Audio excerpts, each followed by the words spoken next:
आज की डेट में अगर मेरे सामने आप 100 अकाउंटेंट ला के खड़े कर दो तो उनमें से केवल 5 सक्सेसफुल अकाउंटेंट होंगे, 95 ऐसे ही होंगे जिन्हें आप ये तो कह सकते हो कि अकाउंटेंट है।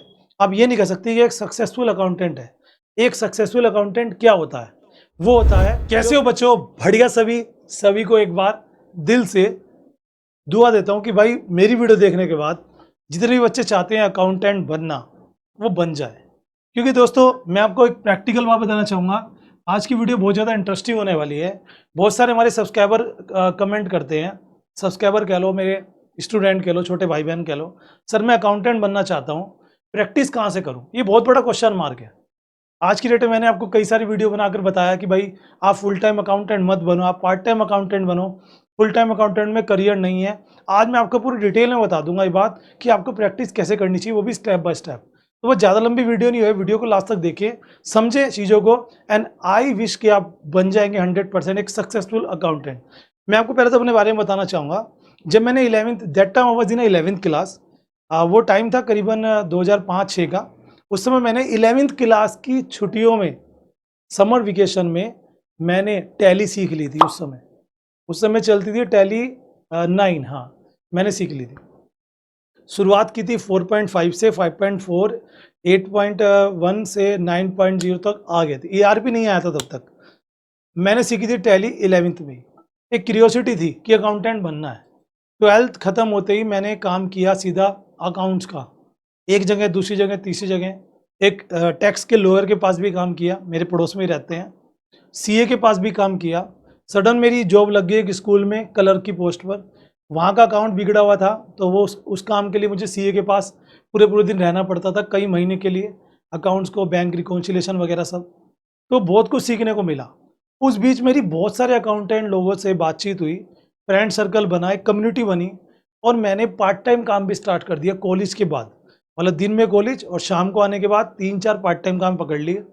वो जो एक्सपीरियंस मेरा है, वहाँ मैंने उन लोगों से बातचीत की जो फुल डे काम कर रहे हैं, उनके दर्द, उनके कष्टों को भी सुना मैंने, और जो पार्ट टाइम काम कर रहे हैं उनकी मैंने खुशी को भी जाना, और वही आपके पास शेयर करना है।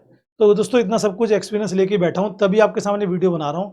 नहीं तो हर एक की हिम्मत नहीं होगी कि आपको पूरा प्रैक्टिस बता दे। या तो वो अकाउंटेंट होना चाहिए फुल टाइम, तो ये आपको बता सकता है। आज की डेट में अगर मेरे सामने आप 100 अकाउंटेंट ला के खड़े कर दो तो उनमें से केवल 5 सक्सेसफुल अकाउंटेंट होंगे, 95 ऐसे ही होंगे जिन्हें आप ये तो कह सकते हो कि अकाउंटेंट है। आप ये नहीं कह सकते कि एक सक्सेसफुल अकाउंटेंट है। एक सक्सेसफुल अकाउंटेंट क्या होता है? वो होता है जो पैसों से भी खुश हो, यानी कि जो सैलरी भी उसकी बहुत अच्छी खासी हो। दूसरा, उस पर काम का बर्डन भी ना हो। तीसरा, उसे हर चीज़ की नॉलेज हो, यानी कि उसे टैक्स की नॉलेज हो, अकाउंट्स की नॉलेज हो। अगर कभी कोई दाव पेच फंस जाए तो वो उसे सोल्व करने वाला हो। आज की डेट में मैं ऐसे ऐसे अकाउंटेंट्स को जानता हूं जो है तो अकाउंटेंट लेकिन CA का काम कर लेते हैं। वो सारी बात बताते हैं, इनकम टैक्स और सेल टैक्स के दाव पेज भी बता देते हैं। दोस्तों समझ रहे हो? और ऐसे भी अकाउंटेंट हैं जो आपको लगेगा कि ये है लेकिन आता कुछ नहीं है। बस वही गलती आपको नहीं करनी है। यूजुअली बच्चे गलती क्या करते हैं, मैं पूरा स्टेप बाय स्टेप बताऊंगा, कुछ चीज़ को समझिए। जैसी अप्रोक्सी मेरी, मान लीजिए मैंने अपनी 12th कंप्लीट कर ली, उसके बाद मैंने एडिशन ले लिया BCom में। तो BCom के साथ क्या करेंगे, यहीं की प्लस कर लेंगे कि चलो मैं टैली सीख लेता हूँ। टैली सीख ली, टैली जैसी कोर्स सीख लिया, उसके बाद लगेगा अरे मैं तो अकाउंटेंट बन गया क्योंकि मुझे कंप्यूटर भी चलाना आ गया। अब जब ये दोनों चीज़ें आ जाती हैं तो हम सोचने लग जाते हैं कि हमें अकाउंटेंसी आ गई। ध्यान से सुनो, आपको केवल अकाउंट करना आया है, अकाउंटिंग नहीं आई है। टैली में कैसे काम करते हैं ये आया है। अकाउंटिंग में अलग अलग कंडीशन होती है। उसके बाद सबसे बड़ी गलती क्या करते हैं, या तो ये किसी छोटे मोटे अकाउंटेंट के पास चले जाते हैं या कहीं पर ये जॉब करने चले जाते हैं इस सर्टिफिकेट को दिखा के कि I have an certificate of tally और मुझे जॉब दे दो। तो क्या काम करते हैं, जैसे कोई फर्म है, कोई भी फर्म है पर्टिकुलर, उस फर्म में आपको एक पर्टिकुलर जूनियर की जॉब मिल जाती है, जूनियर अकाउंटेंट की। आपने देखा होगा बहुत सारे लड़के गलती करते हैं कि भाई वहाँ पे ऑलरेडी अकाउंटेंट है, उन्होंने कहा चलो हेल्पर बन जाओ इनके, आप छोटी मोटी फाइल उठा के दे दो, बैंक चले जाओ, ये सब कर लो। आप वहाँ पे रहते रहते सीख लिया आपने और आप बन गए सीनियर अकाउंटेंट, क्योंकि जो आपका सीनियर था वो चला गया, हम बन गए अकाउंटेंट। दोस्तों ध्यान से सुनो, अकाउंटेंट बन गए, ये बिल्कुल सही नहीं है। सही तरीका ध्यान से सुनिए क्या है दोस्तों। सही तरीका है, जब आपने 12th के बाद या BCom के बाद या BCom के साथ कभी भी, सबसे पहला काम है टैली सीखना। टैली नहीं सीख सकते तो और भी सॉफ्टवेयर्स आते हैं, वो सीख सकते हो आप, जैसे बिजी हो गया, और भी बहुत सारे हैं, ठीक है ना, उन्हें सीख सकते हो। लेकिन टैली सबसे पॉपुलर है, इसको जरूर सीखें, चाहे वो भी सीखें। उसके बाद कंप्यूटर आपको आना चाहिए। कंप्यूटर में क्या कुछ आना चाहिए उसको समझो। कंप्यूटर में आपको 4 चीज़ आनी चाहिए। नंबर 1, इंटरनेट का कंप्लीट, कैसे डाउनलोड करनी है फाइल, कैसे मेल भेजनी है, कैसे किसी मेल को क्या करना है, मतलब ये सब चीज़ें इंटरनेट चलाना आना चाहिए, किसी चीज़ को डाउनलोड करना, सर्च करना, ये सब सभी जानते हैं। नंबर 2, एक्सेल कंप्लीट, एक्सेल चलाना आना चाहिए आपको, ठीक है। एक्सेल में बहुत सारी चीज़ें, जैसे कोई लिस्ट तैयार करना, कोई आपको एक प्रेजेंटेशन तैयार करना, एक शीट तैयार करना, है ना, जैसे बैलेंस शीट बनाना, प्रॉफिट एंड लॉस बनाना, कहाँ पर, एक्सेल पर, एक्सेल के फॉर्मूले। उसके बाद आपको वर्ड में लेटर टाइप करना आना चाहिए, जरूरत पड़ जाती है, ठीक है ना। ईमेल का रिप्लाई देना आना चाहिए, ठीक है जी। उसके अलावा आपको जरूरत है कंप्यूटर में, कभी कभी एक होता है गूगल शीट, जो एक्सेल की तरह ही होती है, वो आपको आनी चाहिए। अकाउंटेंट को जितनी बड़ी फर्म में जाएंगे जरूरत है। जब आप ये सब चीज़ें सीख लें, उसके बाद आपको पकड़ना है किसी सीए को, ये नेक्स्ट स्टेप है। जब आप ये सीख लें, समझ रहे हो ना, पहला स्टेप क्या है, टैली और कंप्यूटर अच्छे से सीख लें। उसकी ये कभी भी कर सकते हो काम, 12th के साथ कर सकते हो, बीकॉम के साथ कर सकते हो, बीकॉम के बाद कर सकते हो, जितना जल्दी करोगे उतना आपके लिए अच्छा है। नेक्स्ट स्टेप आता है दोस्तों, सेकंड स्टेप। उसमें क्या करना है, किसी टैक्स का लॉयर, यानी कि अकाउंटेंट हो सीनियर, ऐसा जिसका अपना ऑफिस हो, उसके पास बहुत सारे क्लाइंट्स हो, समझ रहे हो ना।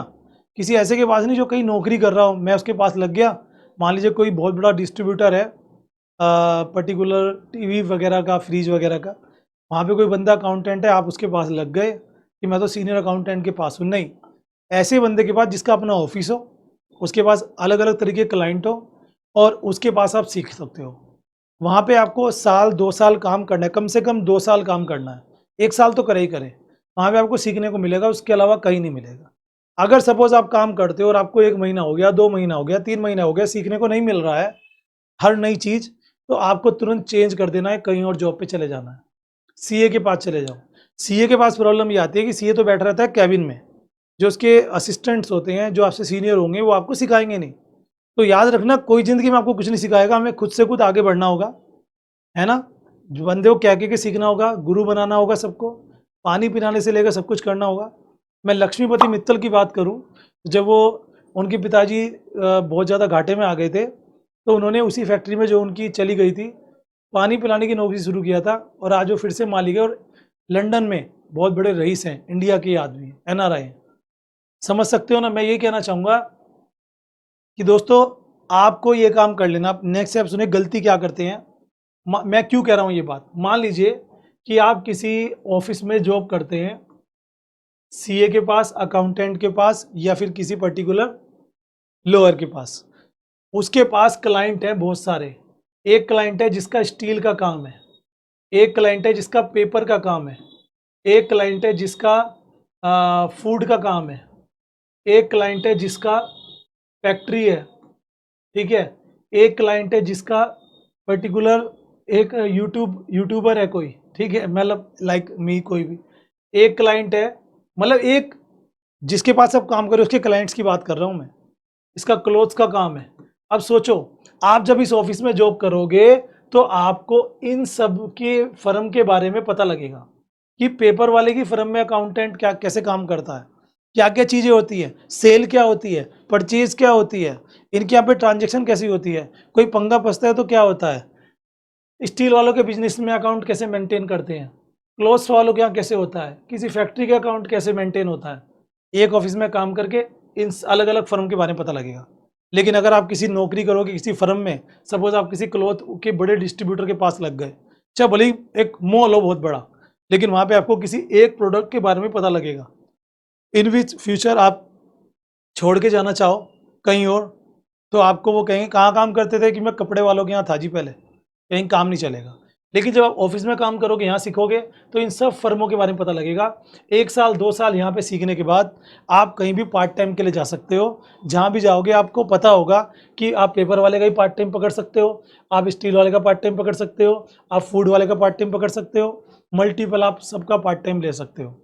और पार्ट टाइम में क्या होता है, एक पार्ट टाइम से 5,000 मिले, 5 पार्ट टाइम 25,000 जेब में, और आप पूरे दिन खाली, काम लाओ घर से करके दे दो। फुल टाइम में क्या होता है, सुबह जाना, रात को आना, 9 काम नौकरी के 10वां हाजी, 4 काम फालतू करने पड़ेंगे। एक बंदे के पास काम कर रहे हो, अकाउंटेंसी में यही माइनस पॉइंट है, आपने वहाँ से छोड़ा, आप जीरो हो गए, ठीक है ना? क्योंकि आपको उसी फर्म का काम आता है और हर एक फर्म का तरीका अलग अलग होता है काम करने का। पैसे भी कम मिलेंगे, ज़्यादा बढ़ाएंगे भी नहीं, ये माइनस पॉइंट होता है। तो आई होप आपको पूरी कहानी समझ में आ गई होगी। समझ में आ गई तो लाइक ठोको, शेयर करो वीडियो को, चैनल को करो सब्सक्राइब। Thank you.